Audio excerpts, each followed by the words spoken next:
Well, joined now by Nick Buckley, an award-winning charity boss who's helped thousands of disadvantaged youngsters and who was fired after writing a blog in which he questioned Black Lives Matter and the campaign they were mounting. He was subsequently reinstated. We'll talk about that. And here with me in the studio, the presenter of Free Speech Nation, GB News' very own Andrew Doyle. Gentlemen, a very good evening to both of you. Andrew, if I can start with you. That was a slightly confected top to the show, my long think piece, but my essential point was trying to make the point that we can be cancelled in this country, but actually there are limits to how serious that gets, say, compared to China. Yes. Nonetheless, there is something what feels like it's new under the sun in the new way we have found of humiliating people in public. I think what you were saying points to a very important truth, which is that there is something in human nature that does enjoy the humiliation of others, and there's nothing new about that. What is new is that we live in a digital age where everyone is online, and so what has happened is social media has brought those baser instincts to the fore, and all that cancel culture is this kind of a retributive system where you publicly shame or boycott or attempt to destroy someone's livelihood or reputation, and largely that is engineered through social media. And I think it's often misunderstood as people just criticising those in power. Actually, the people who get affected by cancel culture the most are those who are not in power, people who aren't famous, people who have no resources to protect themselves, the money to protect themselves, and they are thrown out for the wolves online. And it's not a pleasant experience, but as you say, it is possible to ride it out and get beyond it and move beyond it. It isn't for life. Now, we'll talk to Nick Buckley about how he managed to pull that off. But just on the point about the locality and the reach of modern-day cancel culture, as you say, it's as old as the hills. Yeah. You can go back to the Colosseum and people being tortured for public entertainment, how gruesome. But actually you were limited, your humiliation, and worse, was limited to the capacity of the Colosseum. Now, it's everywhere and forever. And it's slightly worse in a way because in terms of the punishments of the past, typically it would be a crime that you committed or something like that. The problem, and one of the key features of modern-day cancel culture in the digital age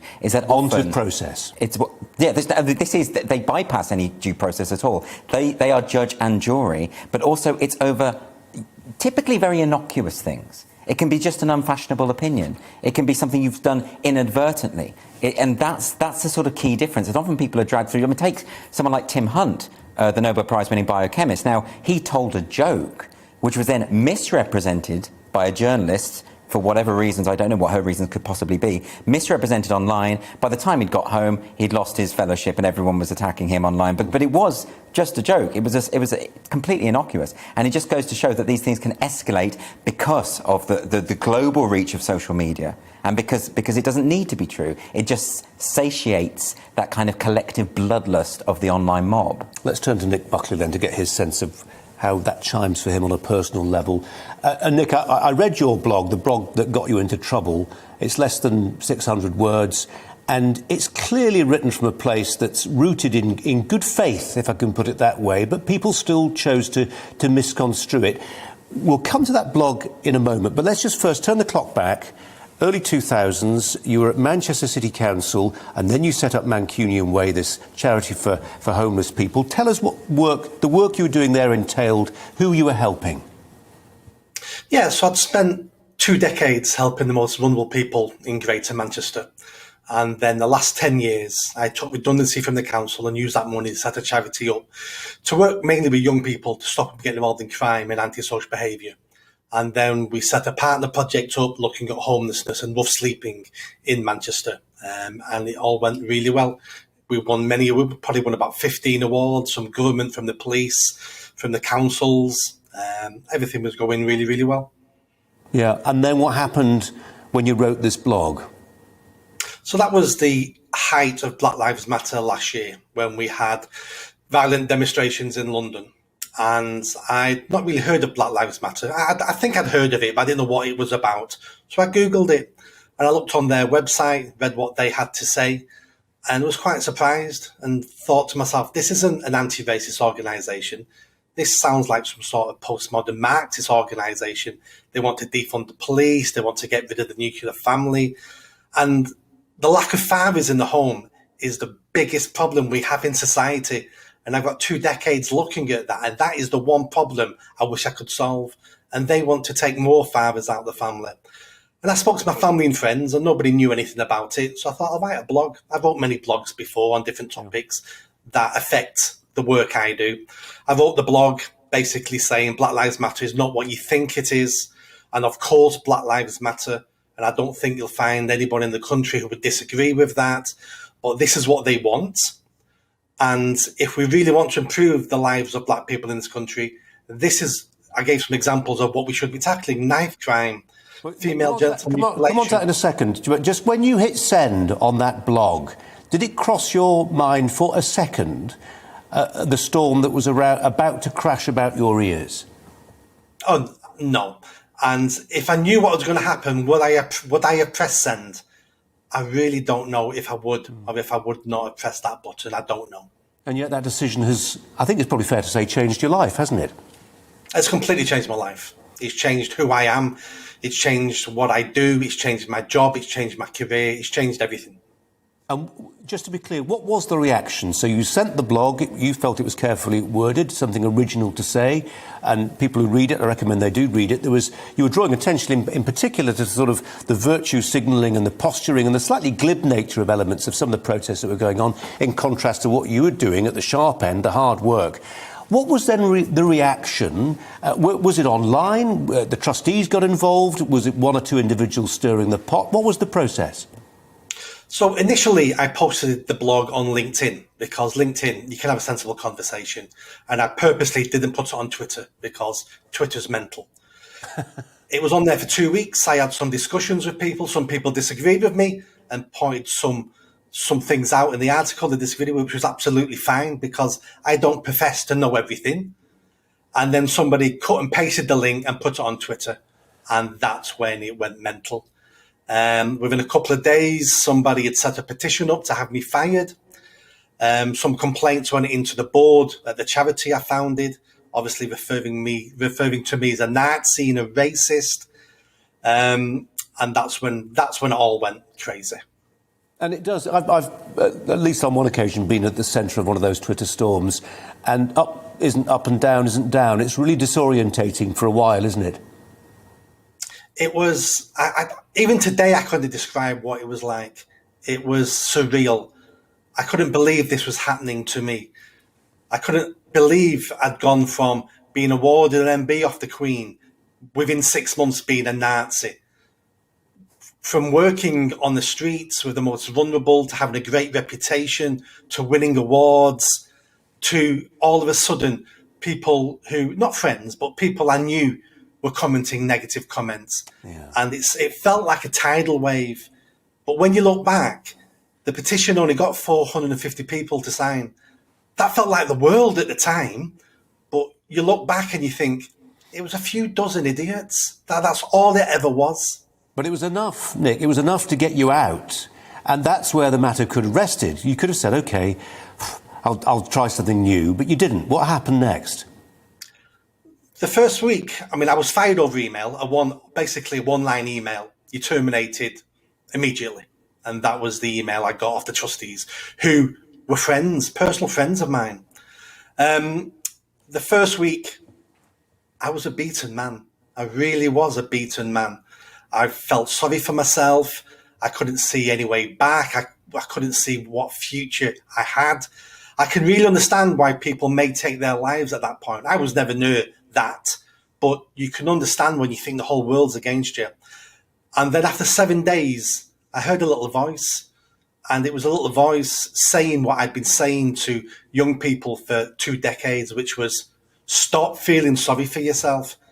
Get up, push yourself down, work harder. Yeah, because, Nick, I tell you what, the thing is in all this, and that's partly what I was trying to say in my long introduction there, if we stop being parochial and look beyond Twitter and even our country and see what's going on in some parts of the world, most obviously like China under the Chinese Communist Party, actually our lot is not that awful. Oh, absolutely. I've had conversations for decades with young people about that topic. You think life's bad for you in the UK. You're upset that you've not got the latest iPhone. What are you moaning about? Because this country offers you opportunity after opportunity. And what my charity does is try to teach those young people how to spot those opportunities and how to take them.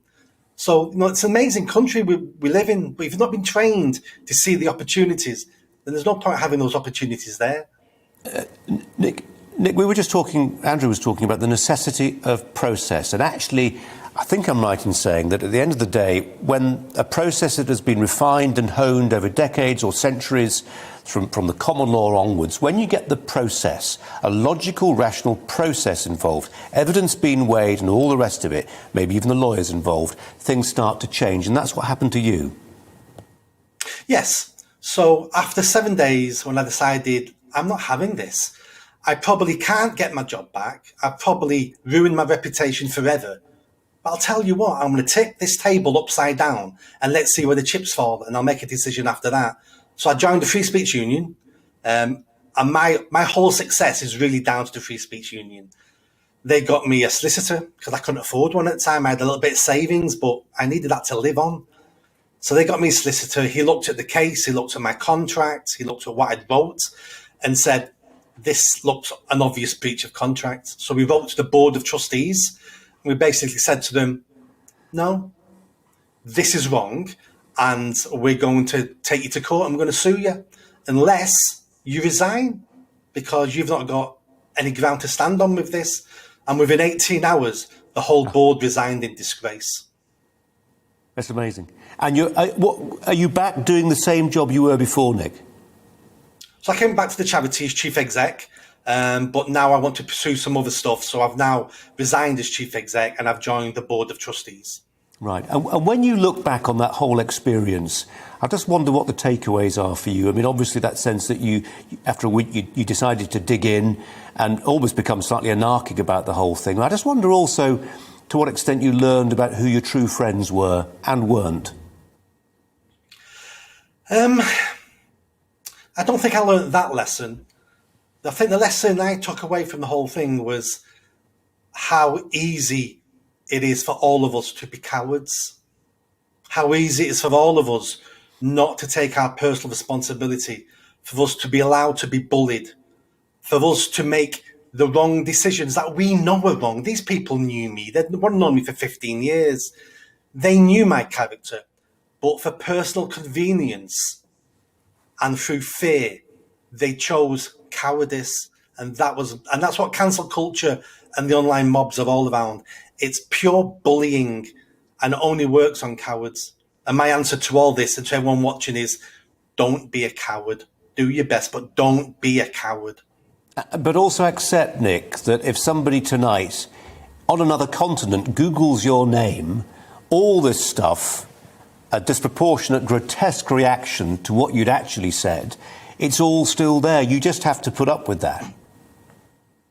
Yes, that's part of the negative side of the internet. Once it's on the internet, it's on the internet, and we have to live with that. There's no point being upset and crying over something that we have no power to change. And if somebody watching tonight maybe is currently, right now, mired in one of these storms, they feel they've said something, it's been taken out of context, they fear for their livelihoods, they don't want to rock the boat, maybe they've got a mortgage, they've got a family, they've got kids, what's the message to them? It's difficult because every situation is different. My general advice would be never, unless you're sorry, don't apologise. Because once you apologise, they smell blood and they'll go for you even harder. So don't apologise. Stand up for yourself, because if you're going to lose your job, you're going to lose your job. But lose your job like a man, stood up, shoulders back. Don't cower. Don't be in that corner afraid and then lose your job. Go out fighting. If you're going to lose, go out fighting. Reach out to people like me. I speak to people almost on a weekly basis who contact me through social media. I'm happy to do a Zoom call with anybody who gets in contact with me if you need help and advice and guidance. But most of all, join the Free Speech Union. If you like to talk, join the Free Speech Union. And just to be clear, you were slightly equivocal, and I can totally understand why, about the question, would you do it again? Let me put it to you again, if I may, Nick. Would you do it again, given everything that's happened since? Yes. I have no regrets, and I've never believed in regrets. We are where we are. I'm now in the culture war. I like to, I am fighting in this war now. I'm trying to educate other people. I'm trying to push back against these bullies and against this woke nonsense. So I don't regret doing what I did. No, not at all. Nick Buckley, MBE, really appreciate you coming on this evening. Thanks very much indeed. Thanks a lot. Thank you. Andrew Doyle is still here. One of the many things that's interesting about Nick Buckley is you meet people, you meet them all the time, I meet them sometimes, who are committed culture warriors. They're doing what they're doing because they feel really strongly about picking up the cudgels and fighting the good fight, being in the trenches, whatever metaphor you want to use. He was somebody whose primary purpose and sole purpose in life to some degree was helping poor kids out on the streets. Never saw himself as being involved in the culture wars, and yet that's where he found himself fair and square. People get dragged into it against their will. The culture war is something that has been stoked and promoted by a certain type of leftist identitarianism, people who are obsessed with identity politics, who want to completely rearrange civilization in accordance with their own views. And of course, when people attack you and you defend yourself, you are in the battle. I prefer to be a critic of the culture war rather than a participant in it. But by criticising it, of course, you become, I suppose, part of it, and that's inevitable. But it's better than the alternative. The alternative is to ignore it.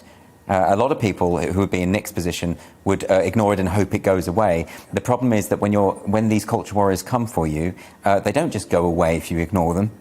They continue to attack you and hurt you. So you have to take a stand. Ultimately, that's the point. We can't just wish it away. Your critics do not see you as an honest broker, which is why we come back to the importance of process. Yeah. And sometimes that's just the law.